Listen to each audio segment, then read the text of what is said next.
भर के यहूदी कम अज़ कम एक बार इस मुल्क में ज़रूर आते हैं। वारसा और क्राकोव यरूशलेम के बाद यहूदी कम्युनिटी की दूसरी बड़ी मंजिल है। ये इन दो शहरों की सियाहत ज़रूर करते हैं। इसकी वजह तारीख़ और इनका माजी है। जब भी हिटलर के मज़ालम की बात आती है तो इसका इशारा इसी मुल्क की तरफ होता है। और हम बताएंगे आपको यहूदियों के बारे में मज़ीद वो बातें जो हमारी इसराइल वाली वीडियो में रह गई थी। बस वीडियो के एंड तक हमारे साथ रहिएगा। पोलैंड, पोलिस्तान, पोलिश, पोलिस्का, ये सब नाम इसी मुल्क के हैं। इसका official name Republic of Poland है। सेंट्रल यूरोप का ये कंट्री कुरून वस्ता और जिद्दत के जेवर से आरास्ता एक खूबसूरत मुल्क है। ये दुनिया के उन चंद ममालिक में शुमार होता है जिनकी सरहदें 7 ममालिक से जुड़ी हुई हैं। इसके मशरक़ में बेलारूस और यूक्रेन, जनूब में चेकिया और स्लोवाकिया, मगरब में जर्मनी और शुमाल में लिथुआनिया और रूसी सूबा कालिनिनग्राद और बहीरे बाल्टिक वाक़ है। इसका फ्लैग 2 रंगों पर मुश्तमिल है, सुर्ख और सफ़ेद। मुल्क की 97% आबादी पोलिश, 1% सालिजियन, 2% दीगर नस्लों के लोग आबाद हैं। मुल्क में औसत उम्र 78 साल है। मुल्क में 1000 मरीज़ों के लिए 3 डॉक्टर और 7 बेड दस्तयाब हैं। मुल्क में तालीम की शरह 99.8% है। पोलैंड का कैपिटल वर्सा शहर है। 18 लाख आबादी वाला ये सिटी पोलैंड का सबसे बड़ा और यूरोपीय यूनियन का 8वां ज़्यादा आबादी वाला शहर है। वर्सा एक दिलचस्प और ख़ूबसूरत शहर है। इसके दरो दीवार पर तारीख़ रकम है। मादाम क्यूरी ने भी इसी शहर में जन्म लिया था। इसने 1898 में रेडियम और पोलिनियम दरियाफ्त करके साइंस को नया वजूद दिया। इसका नाम मनिका सिक्लोडोस्का था। ट्यूशन पढ़ा कर गुजर बसर करती अमीर ख़ानदान के लड़के की माँ ने चिल्ला कर कहा, देखो ये लड़की जिसके पास एक फराक है, मेरे बेटे के साथ शादी के ख्वाब देख रही है। इसने अपनी तौहीन के बाद ये फैसला किया इतनी शोहरत कमाएगी कि पूरा पोलैंड इसके नाम से पहचाना जाएगा। इसने रेडियम इजाद की जिसकी शुआएं हर चीज़ से गुजर जाती है। ये कैंसर के करोड़ों मरीजों के लिए ज़िंदगी का पैगाम लेकर आई। साइंस के स्टूडेंट पोलैंड का नाम आने पर सर से टोपी उतार देते हैं। मादाम क्यूरी को 2 बार नोबेल प्राइज़ मिला। पोप जॉन पॉल दोएम भी पोलैंड से तल्लक रखते थे। ये क्राकोव के रहने वाले थे। शहर में आज भी इनका घर और वो कदीम चर्च मौजूद है जहाँ पोप ने जन्म लिया। ये 16 अक्टूबर 1978 से 2 अप्रैल 2005 तक मसीही दुनिया के पोप रहे। इसीलिए मुल्क की 86% आबादी मसीहत के फ़िरके कैथोलिक से तल्लक रखती है और यहाँ बाकायदा एक चैनल पोप को वदीयत किया हुआ है। बाकी आबादी दीगर मज़ाहिब के मानने वालों की है। पोलैंड के किसी भी स्टोर में सबसे बड़ा सेक्शन कैंडी का होता है। पोलैंड में सबसे ज़्यादा कुत्तों का नेम बुरेक रखा जाता है। लड़कियाँ 26 साल की उम्र में शादी करना पसंद करती हैं। ये लोग तहजीब और शाइस्तगी में भी बहुत बुलंद हैं। आहिस्ता आवाज़ में बात करते हैं, लड़ते झगड़ते और उलझते नहीं हैं। मगरबी यूरोप के मुकाबले में महंगाई कम है। होटल, रेस्टोरेंट और ट्रांसपोर्ट सस्ती है। सियाह पोलैंड में खुसूसी दिलचस्पी लेते हैं। इस दिलचस्पी की बेशुमार वजूहात हैं। एक वजह सस्ता होना भी है, जबकि दूसरी वजूहात में पोलैंड की तारीख और यहूदियों का माजी है। मोहतरम नाजरीन, जंग क्या होती है आप पोलैंड के लोगों से पूछें, ये आपको बताएंगे जंगें होती क्या हैं। आप वर्सा और क्राकोव के किसी खानदान से पूछ ले। 1939 तक दुनिया में सबसे ज़्यादा यहूदी पोलैंड में रहते थे। पोलैंड में इनकी तादाद 35 लाख थी। बर्लिन शहर वर्सा से 2 घंटे की ड्राइव पर है। हिटलर ने सितंबर 1939 में पोलैंड पर कब्जा किया। जर्मनों ने पोलैंड पर काबिज होने के बाद यहूदियों के लिए लाजिम करार दे दिया। ये अपने घरों, दुकानों, कपड़ों पर नीले रंग में साइन ऑफ डेविड बनाएंगे। साइन ऑफ डेविड यहूदियों की खुसूसी निशानी है। ये 6 कोनों वाला वो सितारा है जो आप इसराइल के परचम पर भी देखते हैं। इस तरह ये सब जर्मनों की नज़र में आ गए और इन्हें मुख्तलिफ तरीकों से ख़त्म कर दिया गया। सिर्फ वो लोग बचे जो रूस या यूरोप के दूर दराज इलाकों में पनाह गज़ीन हुए या किसी न किसी इंसान ने उन्हें पनाह दी।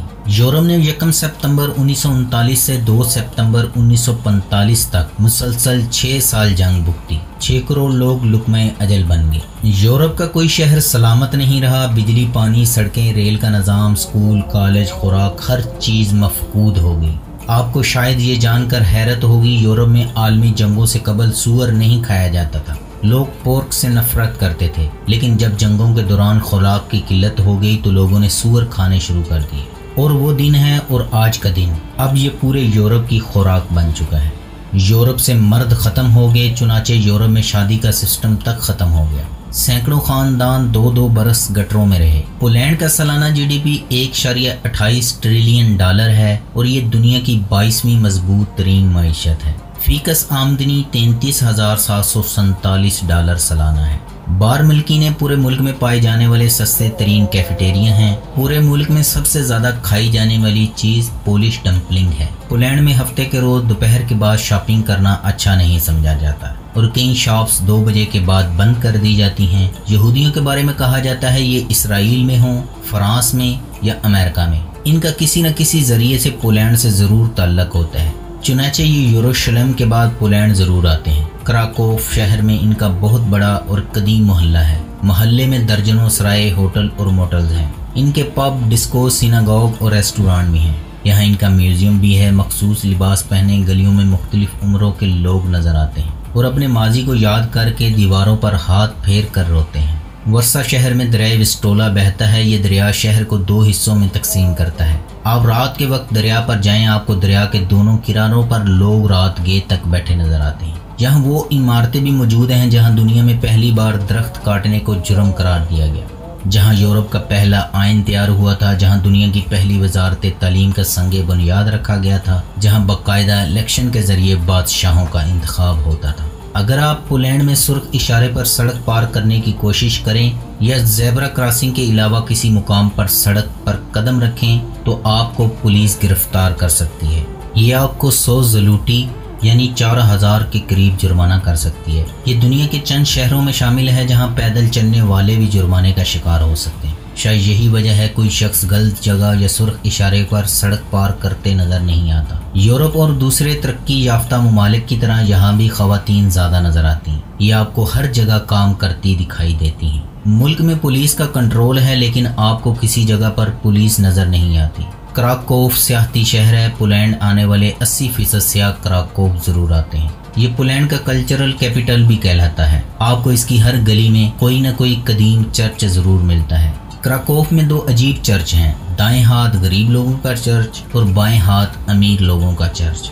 بادشاہوں کے دور میں امیروں کے چرچ میں صرف عمرہ داخل ہو سکتے تھے، جبکہ غریبوں کا چرچ عام لوگوں کے لیے تھا۔ آپ اس تضاد پر حیران رہ جائیں گے۔ اسلام میں کم از کم غریب اور امیر کے لیے ایک ہی مسجد ہوتی ہے۔ وزیر اعظم اور مزدور کم از کم ایک مسجد، ایک جماعت اور بعض اوقات ایک صف میں نماز ادا کر سکتے ہیں۔ پولینڈ میں آپ کو 13ویں صدی میں قائم ہونے والی نمک کی کانیں ولیچکا میں ملیں گی، جس میں مجسمے چرچ ہیں۔ یہاں ہر چیز نمک سے بنائی گئی ہے۔ یہاں سالانہ 1.2 ملین وزٹر آتے ہیں۔ یہ کان 300 میٹر گہری اور 287 کلومیٹر لمبی ہے۔ پرستینک ووڈ سٹاک فیسٹیول یورپ کا سب سے بڑا فیسٹیول کہلاتا ہے جو ہر سال پولینڈ میں ہوتا ہے۔ پولینڈ کا سب سے مشہور کھیل فٹ بال ہے۔ 1974 میں پولینڈ کی قومی ٹیم تیسری پوزیشن، 1982 ورلڈ کپ کے فائنل میں اور 1972 میں اولمپک گولڈ میڈل جیت چکی ہے۔ حکومت نے عوام کو بے تحاشا سہولتیں دے رکھی ہیں۔ ہر شہر کو گرم پانی کی سپلائی کی جاتی ہے۔ ہر شہر کو پلانٹس کے ذریعے گرم پانی فراہم کیا جاتا ہے۔ لوگ گھروں میں گیزر نہیں لگاتے، یہ ٹونٹی کھولتے ہیں، انہیں گرم پانی مل جاتا ہے۔ یہ لوگ یہ پانی صفائی، کپڑے دھونے اور نہانے کے لیے بھی استعمال کرتے ہیں اور اس سے اپنے گھر بھی گرم رکھتے ہیں۔ یہ لوگ اپنے فرش میں کاپر کے باریک پائپ بچھا دیتے ہیں۔ گرم پانی ان پائپوں میں گردش کرتا ہے اور یہ گھر کو گرم کر دیتا ہے۔ یورپ کے زیادہ تر ممالک کی طرح پولینڈ میں بھی ٹونٹی کا پانی پینے کے قابل ہے۔ پولینڈ کا کل رقبہ 3,12,685 اسکوائر کلومیٹر ہے، جو UK اور اٹلی سے بڑا ملک ہے۔ یہ یورپی یونین کا 9واں اور دنیا کا 71واں بڑا ملک ہے۔ ملک کا سب سے اونچا مقام ریسی ہے جو سطح سمندر سے 2,499 میٹر بلند ہے۔ ملک کا 30% حصہ جنگل، 48% ایگریکلچر لینڈ پر مشتمل ہے۔ ملک کی کل آبادی 3,85,00,000 کے قریب ہے۔ یہ دنیا کا 37واں زیادہ آبادی والا ملک ہے۔ یہ یورپی یونین کا رکن ہونے کے باوجود یورو نہیں استعمال کرتا، بلکہ اس کی کرنسی پولش زلوٹے ہے جو پاکستانی 39.20 روپوں اور انڈین 17.64 روپوں کے برابر بنتے ہیں۔ پولینڈ میں ووڈکا تیار کرنے کی تاریخ 500 سال سے بھی پرانی ہے۔ پہلی پولش ووڈکا 11ویں صدی میں اس وقت سامنے آئی جب انہیں گورزالک کہا جاتا تھا اور بطور دوا استعمال کیا جاتا تھا۔ ओसेपेक पनीर पोलैंड के जनूबी पहाड़ी इलाके टाटर में बनाई जाने वाली ऐसी मज़े की पनीर है जो भेड़ के दूध से बनाई जाती है। मोहतरम नाजरीन, यहूदी बड़ी उम्र की लड़कियां और औरतें गंजी होती हैं या खुद सर मुंडवाकर सर पर विग लगा के रखती हैं। ये न्यूयॉर्क समेत अमेरिका की 3 रियासतों में भी बहुत ज़्यादा रहते हैं। हफ्ते का दिन यौमुल सब्त कहलाता है। अल्लाह ने इन पर हफ्ते के दिन इन पर कुछ पाबंदियां लगाई। कुतुब का मुताला करने से पता चलता है ये हफ्ते के दिन गड़े खोद देते थे ताकि मछलियां इनमें फंस जाएं। न्यूयॉर्क में मुकीम हमारे वीवर ने बताया ये हफ्ते के दिन खुद अपने एसी ऑन नहीं करते बल्कि किसी गैर यहूदी से ऑन करवाते हैं। और इसने बताया वो एसी ऑन करने के लिए भी उसे बुलाते हैं और इसे देखकर अपनी किताब बंद कर देते हैं। याद रहे, यहूदी मुसलमानों की तरह झटके का गोश्त नहीं खाते बल्कि ज़िबा करते हैं। हम हिलाल और वो कोशिर कहते हैं। हराम नहीं खाते, सूर नहीं खाते। यहूदी लड़कियां और औरतें बहुत प्यारी होती हैं। इनके रंग सुर्ख गुलाबी और दूध मिक्स की तरह होते हैं। दूर से ही यहूदी पहचाने जाते हैं। ये किसी की मुलाजमत करना अपनी तौहीन समझते हैं। हर यहूदी का अपना बिजनेस है और हर वक्त ये वेल ड्रेस में रहते हैं।